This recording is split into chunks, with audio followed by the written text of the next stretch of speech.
What do you do when the dream inside your chest is so real, so clear, so alive, but everyone around you calls it foolishness? Most people put the dream down. They fold it quietly. They tuck it somewhere, deep inside themselves, where it stops being a dream and becomes a regret. But every once in a while, there is someone who refuses, someone who works when nobody is watching, someone who endures when everything hurts, someone who holds on long after holding on stops making sense. This is the story of that person. Stay with me until the very end, because this story does not just show you what winning looks like. It shows you what winning costs, and why every single penny of that price is worth paying. Joseph was 22 years old when the laughing started. He lived in a small rented room at the back of his aunt's house, a room so small that when he stretched his arms out wide, his fingers almost touched both walls. He had one plastic chair, one small table, and a dream so big it barely fit inside that tiny room. Joseph wanted to build a business, not a fancy one, not an overnight success, just a small printing shop where he could serve his community and feed himself with his own hands. He had no money, no connections, no equipment, just a plan, written in a notebook, in small, careful handwriting, that he read every night before he went to sleep. The first year was hard. Joseph took every small job he could find, carrying loads at the market, washing cars on weekends, delivering packages in the rain, saving every coin, like each one was a brick. He was laying for something that didn't exist yet. People watched him, and people talked. His cousin Emmanuel sat with friends one evening and said loudly enough for Joseph to hear, "That boy is wasting his life, running around with no shoes, chasing something that will never happen.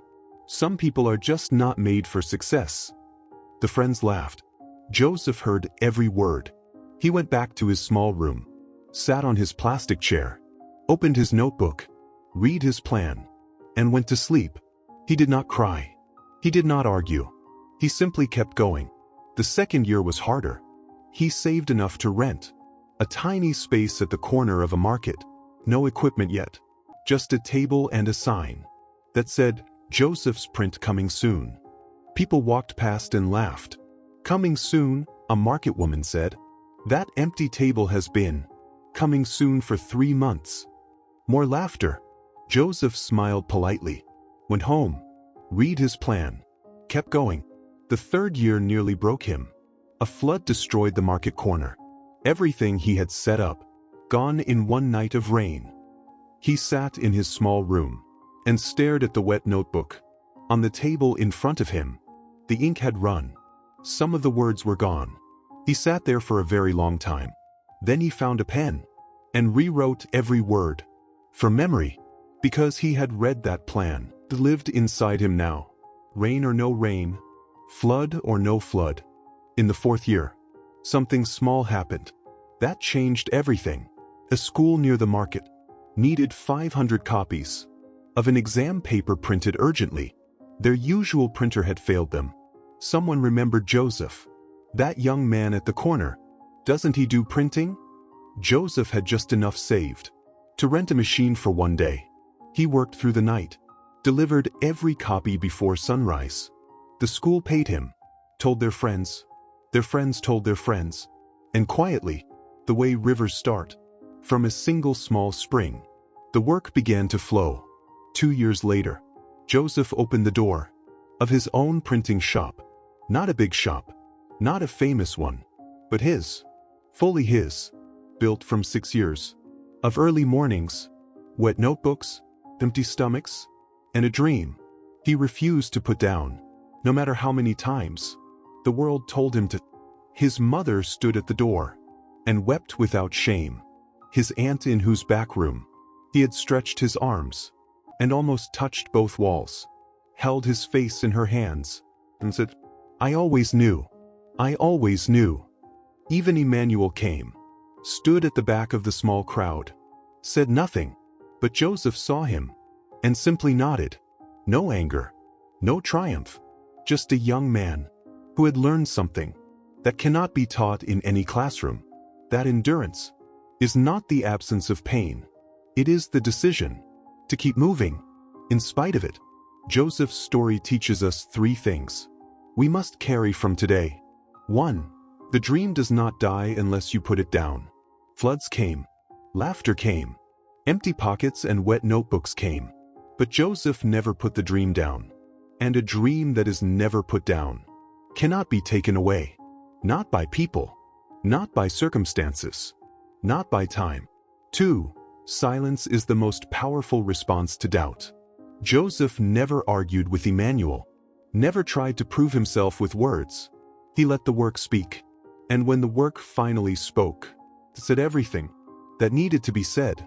The loudest answer you can give to everyone who doubted you is to quietly become exactly what they said you could never be. 3. Endurance is not waiting. It is working while you wait. Joseph did not sit in his small room, hoping for a miracle. He carried loads, washed cars, rewrote wet notebooks, rented machines for one day. Endurance is active. It shows up every single day, whether it feels worth it or not. Think about your own life right now. Is there something you have been working toward that nobody around you believes in? Are you tired? Are you close to putting it down? Before you do, I want you to think about Joseph. In his small room, stretched between two walls, reading a plan that nobody else could see. He did not win because he was lucky. He did not win because it was easy. He won because he refused to let the noise of the world become louder than the dream inside his chest. You are allowed to be tired. You are allowed to feel the pain. But do not put it down. Not today. Now I want to hear from you. What is the one dream you have been quietly working toward while the world around you laughs?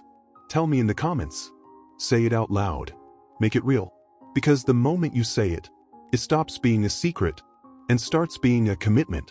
If Joseph's story moved you, please like and share this video.